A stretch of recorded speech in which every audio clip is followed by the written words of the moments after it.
guys, welcome to another unboxing video. I'm sorry if I sound a bit weird, but this horrible cold jumped on me today, so I'm not feeling very well. But I've got 3 unboxings, 2 teardowns, and a review that I gotta get out, so I figured I'd quickly do this one before I get even worse and fall behind too much. So I'm sorry if I sound even dumber than usual, but I hope you still enjoy the video. Anyway, I've got a golem here to help with the heat and disinfection, so let's get on with it. Extremely delicious. Anyway, let's get on with the first unboxing, which is from Vortex keyboards. For a change, it's actually written on the box whom it is from. There you go. Quite often I'm left guessing as to who the sender is, but yeah, this time I actually know. And it's an interesting keyboard for sure. I think you'll like it. So I'll try not to cut into anything that might be below here.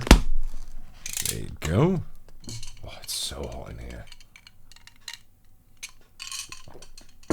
Absolutely not made for this weather. A Vortex sticker. Nice. And, oh, another Vortex sticker.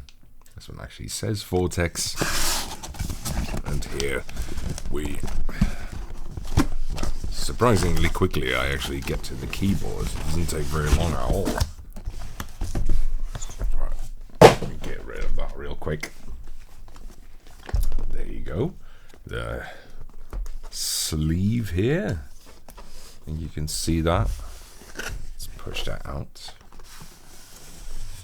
And more Vortex. I have to say they really like the word Vortex. Go away, I guess, because it's on here as well, and here too. Right, model VTK 6000A UK. I asked for a UK model, of course. Switch G Pro Retro White. Yes. Interesting. So... there we go. Wow, that is quite a packaged switch puller. Also branded on here. That's amazing. Right, let's get that out. Big as well. Look at that switch puller.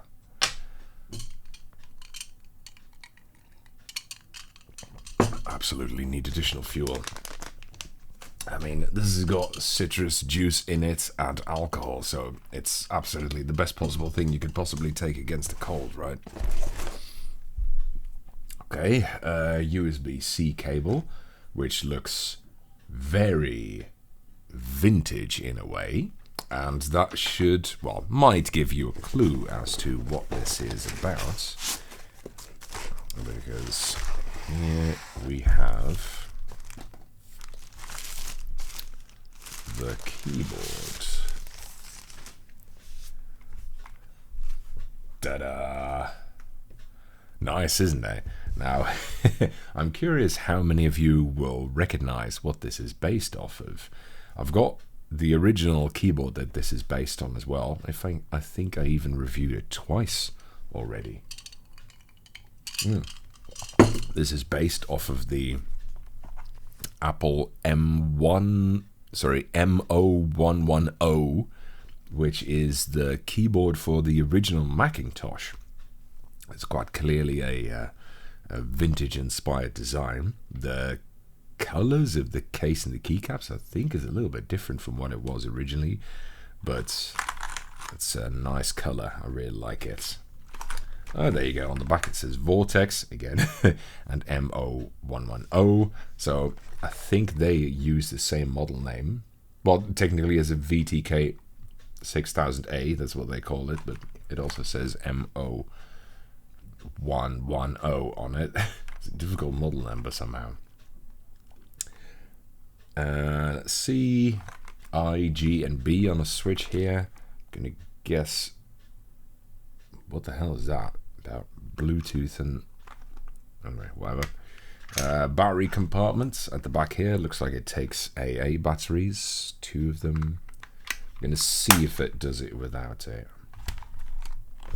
Anyway, let's look at what's and the rest. Just going to quickly spy how far into the recording we are. We've still got a little bit left.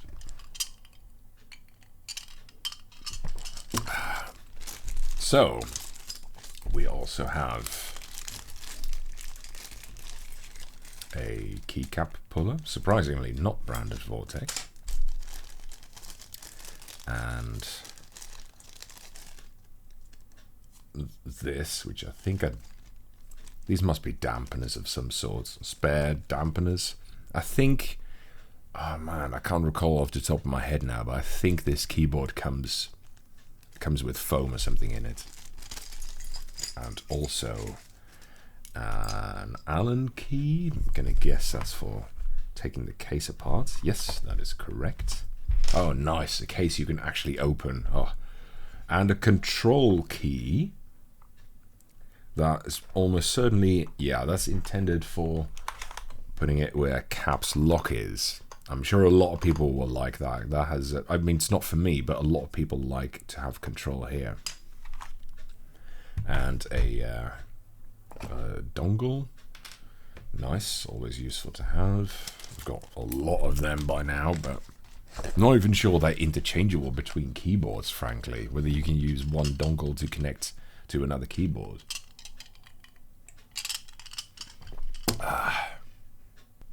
Sorry, I had to pause the recording for a second because I genuinely had to get rid of about 3 cubic tons of snot. Yeah, it's not a fun cold, this. Wait, 3 cubic tons? 3 cubic meters? The hell am I on about? See, I can't even talk properly. Right, what else is in this box? I'm gonna guess this is a manual, which is mainly in Chinese. But yeah, it's also got some key combinations on it. That's probably useful, but everything else I have no idea. Oh wait, the rear is in English.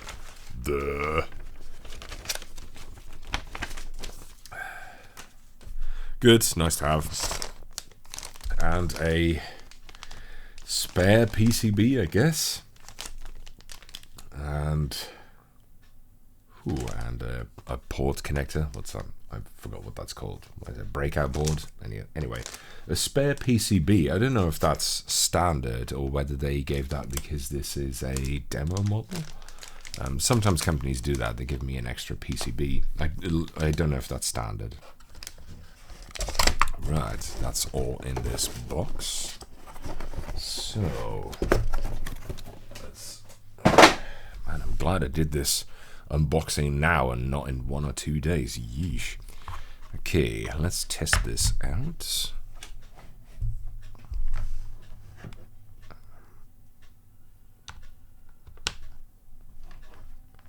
Okay. Open my testing software. Ah, nice.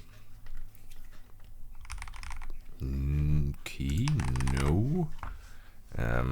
Let's see. Let's try a different switch setting. Oh, there's a light burning. Yeah, there you go. Okay, so I think it's GIB, and it's the I that is the wired setting. I'm sure B is Bluetooth. I don't really know what G is supposed to be then. But anyway, it doesn't really matter. It works now. Interesting. So these switches, what was it? Gateron Pro Retro White, which is apparently the Chinese name for Gateron Pro White. I'm not sure why they call it Retro White. There's something like a 2-stage spring or whatever. I'll check out the details when I pull one of those switches apart. Interesting feel. Let's see. Can I show you one of these switches? Good time to test out the switch puller. Motherfuckers. There you go. So the white in this looks, yeah, it looks more like it's uncolored plastic rather than super duper white. Almost like a paler version of those Novel Keys cream switches. Interesting. Anyway, it also has I think it has a brass plate or something in it. I don't know if you can see that from this angle. Here. This keyboard's actually fairly high spec.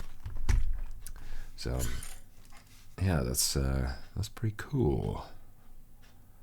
So 2-stage spring, what could that be? If it's something complicated, I'll probably do a teardown video on it at some point. 2-stage spring. Can I open that? Yeah, sure. Let's have a look. Is there something particularly weird about this? No, don't close again. Stay open. Stay open. I said open.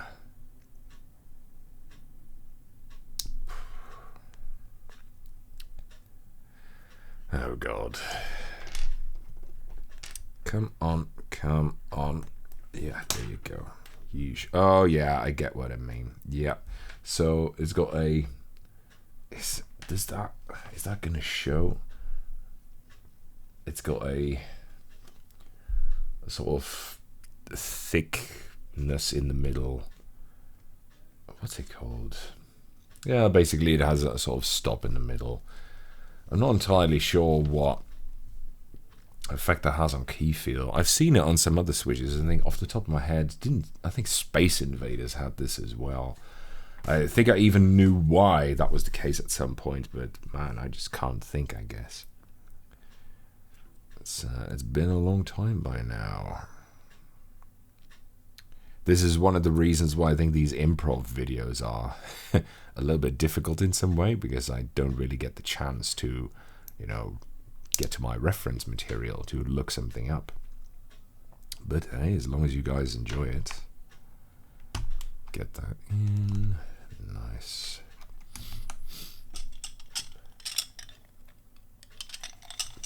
So, I must say I really like the keycaps. They are excellent. Yeah, I really like them. I come think of it, I didn't see what kind they were. Are they die sub? I think they might be die sub. In which case, they are probably double die sub, as you can see. Nice. Die sub would be very much in keeping with the original keyboard, because the original keyboard had die sub keycaps as well, although they looked quite different. Apple used they have a history of using a different font and weird colors for some things and whatnot, and weird layouts as well, but this actually looks much more conventional. If anything, it looks almost like Alps keycaps in a way, because it looks like it uses a font. It looks like it uses Helvetica as a font, which is excellent. That's the best font for keyboards. And yeah, it just really reminds me of Alps. Very nice. By the way, the original keyboard was also made by Alps. It used Alps SKCM switches, which are the predecessor of SKCL and SKCM switches. Yeah, if you're interested, you can refer to my reviews of that. Yeah, very interesting keyboard. Anyway, looking at the time, I think I've been talking too much, and also my nose is absolutely stuffed, so I'm gonna end it here, and I'll see you in the next video. Cheers, guys.